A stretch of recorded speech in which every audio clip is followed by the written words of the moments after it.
Live from downtown Detroit, Local 4 News at 6 starts now. Danger on three wheels. A driver speeds away from a traffic stop at Greektown, injuring police officers and even taking down a light pole. The driver initially stopped for police and seemed to be cooperating. And then came the dangerous decision to hit the gas. Sean lay live in Greektown to walk us through some real chaos. Sean? Allow me to walk you through this. Guy was on a three-wheeler, a slingshot, coming down here on the sidewalk towards those officers. Sidewalk riding, illegal, dangerous for pedestrians. Police stopped him right here. He did hand over his license and registration. Then he made the decision to bolt this way, and some officers got hurt. Security cameras in Greektown capturing the incredibly dangerous situation. That is a man trying to speed away on a three-wheeler from two Detroit police officers. He does a 360 in the street, dragging one officer, injuring both officers. What happened over there? He decided, made the bad decision to not comply. He attempted to put the vehicle into drive and flee as the officers screamed for him to not to make that decision, stop. I'm here at the corner of Monroe and Bobby, and this is exactly where Detroit police stopped the man on the three-wheeler. You can see people could have gotten hit by that guy. There's not a lot of room to operate here at all, let alone be driving that vehicle on the street. The security camera right there captured what happened next. The guy takes off, runs over this trash can, and that's when those officers got hurt. Dragging two officers and subsequently crashing into a light pole. Those things are that powerful. He knocked the light pole down. Yeah, absolutely. But again, the actions were of this defendant. He made the determination to flee from that stop. He made the determination that resulted in two officers being injured. Why did he take off? We did some checking on this guy. He didn't have any outstanding warrants or anything, and he did hand over his paperwork, but still made the decision to take off. He was likely going to get a warning, maybe a citation. Now will likely be charged with felonies for fleeing and for hurting those officers. We are live in Greektown tonight, right here at Monroe and Bobby. Sean Lake, Local 4, back to you. Somewhere back there behind the world's longest Pepsi truck. Yep, all right, Sean. That's right. And more news tonight. The Washtenaw County Sheriff's Office is investigating the horrific murder of a man while he was broadcasting on Facebook Live. Friends identified the man as Terrell Smith, known for his live streams, which he called Rel's Corner. Tuesday, someone commenting during the live broadcast threatened Smith. Minutes later, a gunman drove up and more than a dozen shots could be heard on the stream. Smith was killed. Investigators say the suspect has not been caught. They're working to analyze the video as they investigate. Facebook has since taken the disturbing recording off its platform. The parents of another survivor of the Oxford High School shooting have filed a federal lawsuit. The new filing targets the district and school leaders on behalf of Matthew and Mary Mueller. Their 14-year-old son was shot in the hand and face during the school shooting last November. It's also the first suit to name Acme Shooting Goods in Oxford Township as a defendant. That is the gun store where Ethan Crumbley reportedly accompanied his father, James, to buy the gun police say was used in the attack. Mueller's released a statement saying in part that their son will live with the physical pain and trauma of being shot for the rest of his life. That pain was avoidable.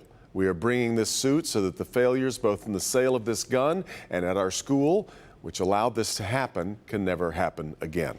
In the days after the overturning of Roe versus Wade and with abortion still legal in Michigan, clinics here have seen a spike in calls for requests for appointments. It comes as providers are anxiously waiting to see what the state Supreme Court decides about Michigan's 91-year-old abortion ban. Grant Herms joins us live now. And Grant, you spoke with Planned Parenthood today.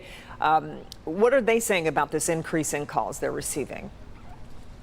Well, Kimberly, they say they're fielding many more calls than normal and taking in patients from across the country whose home states may have had these bans on the books waiting for that landmark ruling last week. But they've also been planning for this surge even as Michigan's abortion ban still hangs in the balance. We have seen a 50% increase in requests for abortion appointments compared to the weekend before the Supreme Court decision. We have seen patients coming from Ohio, Wisconsin, even as far as Oklahoma. While Planned Parenthood didn't have any official breakdown of where the increase in calls were coming from, specifically they point to a few different reasons. Restrictions in neighboring states either in effect or all but certain, pushing women to seek appointments in Michigan. The uncertainty surrounding the future of abortions in Michigan, pushing some to book appointments sooner than they were planning. And what Planned Parenthood is calling scare tactics from conservative district attorneys around the state, who believe they can begin prosecuting women and doctors even though the court's hold on the law is in place. All of it putting a strain on clinic staff who are working today without knowing if they'll be able to keep working tomorrow. We have increased our capacity by hiring additional staff, reevaluating some policies and procedures to try to make access to care as available as possible. We also hired abortion patient navigators. These people are helping patients to connect with resources for travel, any financial assistance that they may qualify for, and just figuring out where they can make an appointment. Now, providers are also concerned if that 1931 abortion ban here in Michigan is upheld, that it might create what's known as an abortion desert, the closest place, and I looked today, Kimberly, that you could get an abortion if somebody you knew needed one in Illinois, more than 5 hours away and 250 miles away, certainly not close enough for abortion services. Yeah. Back to you. Well, Grant, we're all waiting for the state Supreme Court to rule on this. So what's the latest on their decision? It's still a waiting game right now. Last week, the governor did file that motion asking for oral arguments to be heard immediately, asking for an immediate ruling. So far, nothing from the court. She wants that by July 8th, so we'll wait and see. That we will. Okay, Grant Herms, we appreciate it tonight.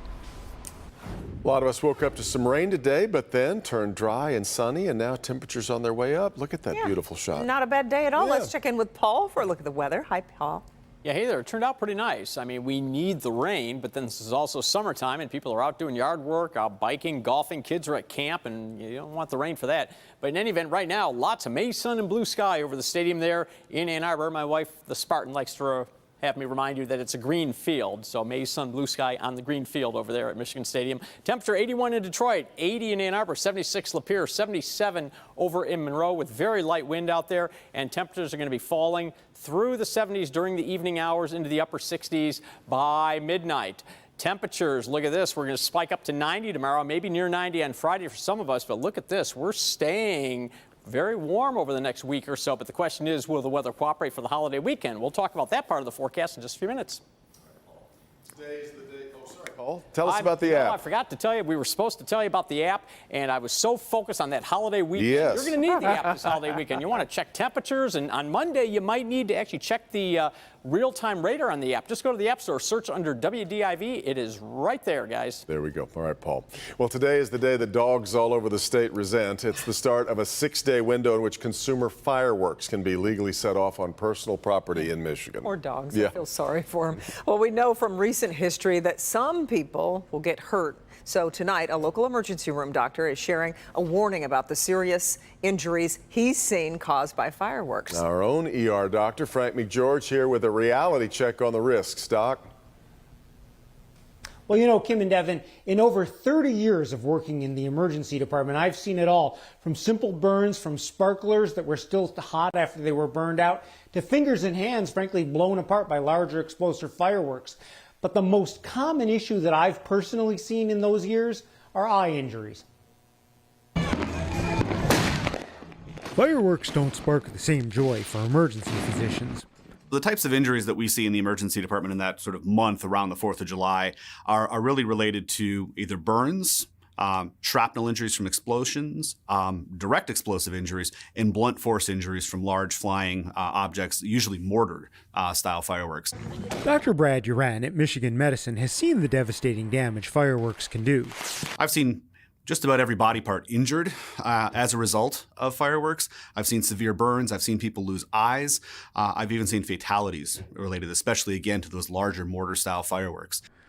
Dr. Uran cautions, make sure you're buying a product with instructions from a reputable supplier.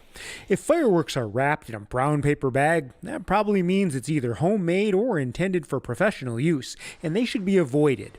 He also says to carefully plan for the possibility your fireworks may malfunction. I think it's important when you're setting off fireworks that you allow plenty of space separating from the fireworks from any spectators. And that also goes for separating fireworks from each other. And be ready to deal with potential duds safely.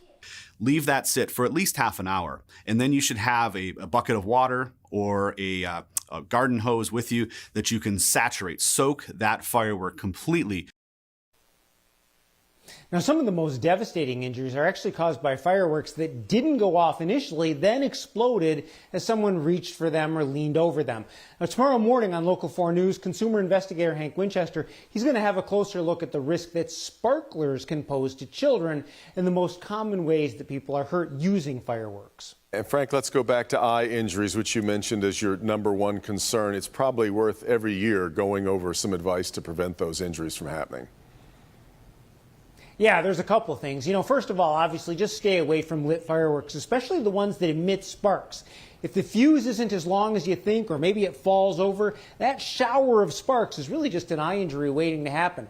But honestly, another super simple thing is just to wear glasses. It may not feel cool to wear safety glasses, but going blind, honestly, that is way less cool. Yeah, absolutely right. All right, Frank. Well, if you take southbound I-275 to get onto I-94 in Wayne County, you'll soon need to plan an alternate route. Starting next month, MDOT will close the southbound 275 ramps to east and westbound I-94. Crews need to rebuild the area where southbound I-275 is currently crossing the work zone to exit to I-94. In addition to rebuilding the 3 lanes and shoulders, crews will be improving the drainage in that area. The closure begins at 5 a.m. on July 11th. It's expected to last for 1 month.